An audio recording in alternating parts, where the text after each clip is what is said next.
welcome to Kos. Yeah, we slipped across the border from Bodrum last weekend. Took us around about half an hour on the high-speed ferry, and yeah, we're here in Greece on the island of Kos. This week we're going to have an in-depth into the Lagoon 450, which is our dream boat. Yeah, but before that we're going to take you to Kos town to show you a little bit of the surroundings.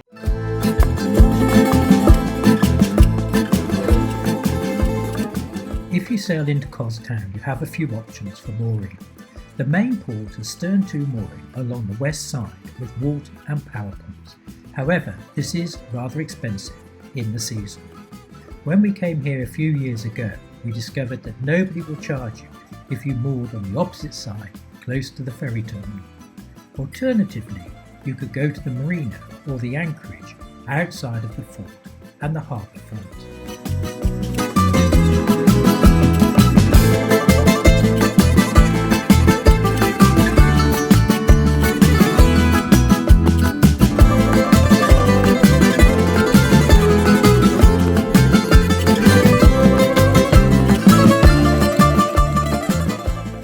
The construction of Kos Castle started towards the end of the 14th century.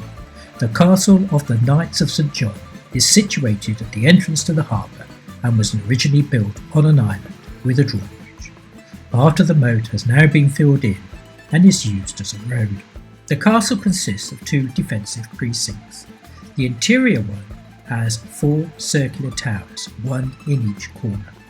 The outer castle walls have massive bastions on the 4 corners, battlements and gun ports. The 2 precincts are separated by a large moat and communicate with a drawbridge. The castle was built of local stone as well as parts of an ancient building from the ruins of the ancient city. It is free to roam around today.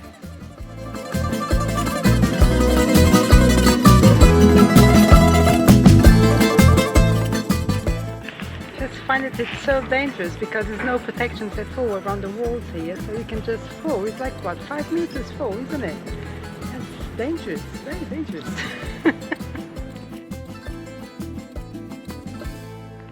This is great fortifications because you've got the water on 3 sides of this fort, and also you've got this outer apron, a defensive, and then behind me you can see there's an inner defensive. And so it must have been almost impregnable against the Turkish coming across from Bodrum, and I just don't think they would have really got anyone. As you pass through here, you can actually see how thick the outer walls of this castle is. Absolutely incredible. It must be in the region of about 10 metres.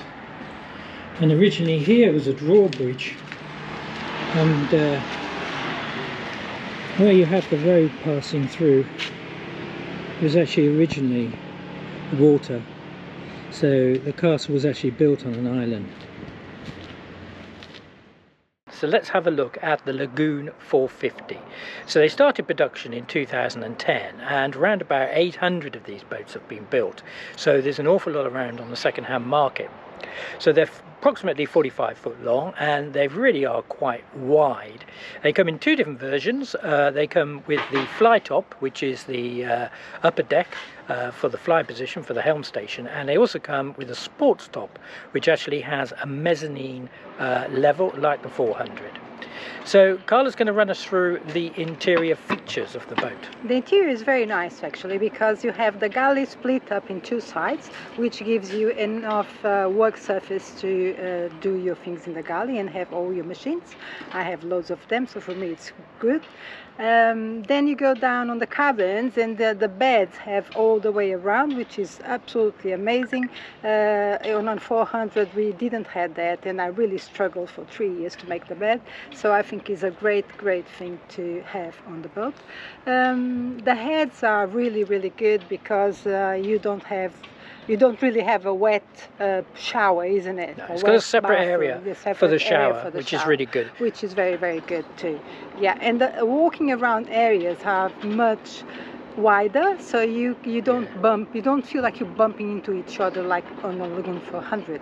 I'm sorry, I'm comparing with the Lagoon 400 because that's what we had before, but yeah, I think it's a bonus, isn't it? Absolutely. One of the other great advantages of this boat is that it has a forward-facing navigation station. So many of these catamarans, they have a sideways-facing one, which is fine if you're only doing a week sailing here or a weekend sailing there. But if you're talking about 3 or 4 week passages out at sea, you really do need to have a proper pilot station where you can sit there and you've got the map in front of you and you can see where you're going, so to speak, from downstairs, because you don't want to be out on deck all the time, especially at night. Now, they do come in different versions. The standard sort of charter version is 4 cabin, 4 heads. But with the 450, there's enough room for a decent size heads, isn't Yes, it? yes. Unlike, say, for example, the 400 or the 380. In the 380, we'd only get 2 heads. Also, another option is that if you're lucky, you can find an owner's version, which means that the starboard hull is completely for the owner, and it doesn't have any. It doesn't have 2 cabins. It's just 1 cabin. Even if it's not on the 4 cabin version, I was thinking of, you can easily convert without damaging any of the structure of the boat. You can easily convert into a dressing room or something like that. Yeah. And you could also convert the other heads on the starboard side into a washing room. Yes. If you could get the washing machine in there, which I'm sure you probably can. Yeah. Going out on deck, I mean, it's absolutely huge, but you have 2 great advantages over a lot of boats. One is the forward seating area at the front there, which is absolutely fantastic. I mean, this means you can go out there in the evening, have your cocktails, depending on which way round the sun is shining, and on a nice passage you could be out there, couldn't you? You could be, yeah, if it's not too rough. Yeah, and if you were downwind, the wind would be behind you and you'd be protected by the coach room. It would be amazing, yes. And at the sunset, you don't have to worry about where your boat, you have to anchor your boat or position your boat in the marina or something. Absolutely, like that. So you can get the sun in any direction. And also with the flybridge version, you've got the upper deck area and a place up there that you can lie out and sunbathe. Now, I was always quite against the flybridge version of these boats and much preferred the mezzanine version, or the sports top as they call it, where the helm station is on the starboard side, similar to the 42 or the 400. This means to say you're not out on deck in quite the same way, especially at night on passages, and you're much more connected to anybody who's in the cockpit. But having been on a few of these boats, I actually really quite like the flybridge, and I would go for a flybridge version now. If we were going to buy one, if we can buy one, which we want to buy one. Yeah, absolutely, we do want to buy one. Yeah. Want and can is different things. Yeah, they are. Now, this boat's on the market, is 5 years old, and she's on the market for 435,000 euros, which is out of our budget for a kick-off, but it's surprising, really. They don't have inverters and they don't have freezers, these boats, because they're charter boats. So we would be putting in fridges and freezers. Yeah, fridges and freezers, water maker, lithium battery bank, solar panels, big time, and all that sort of thing. So we'd have. We reckon you need to spend about at least 30,000. At least 30,000, to get it up to long distance cruising. Let's put it that way, long distance cruising, as opposed to just spending weekends on the boat and things like that. But all in all, they're an absolutely fantastic amazing boat. They have had the bulkhead issues. Interestingly, all the ones that we looked at, people have said that they've been repaired, and certainly this one here is evidence that it's been repaired. Yes, and they say, we don't know if this is true or not, but that's what they've told us, that a Lagoon team comes every year to check them. Yes. I don't know, I think Lagoon were a bit slow off the mark with all this, and the PR got them on the back foot with it, and I hope that they're sorting it all out.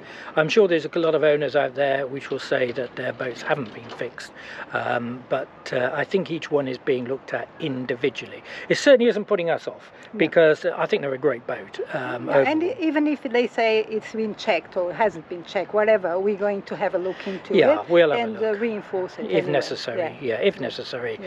All in all, though, I think this is a fantastic boat. Fantastic boat. For We'd love to have one. Yeah, absolutely. And for a 45-foot boat, the amount of real estate you get is absolutely huge.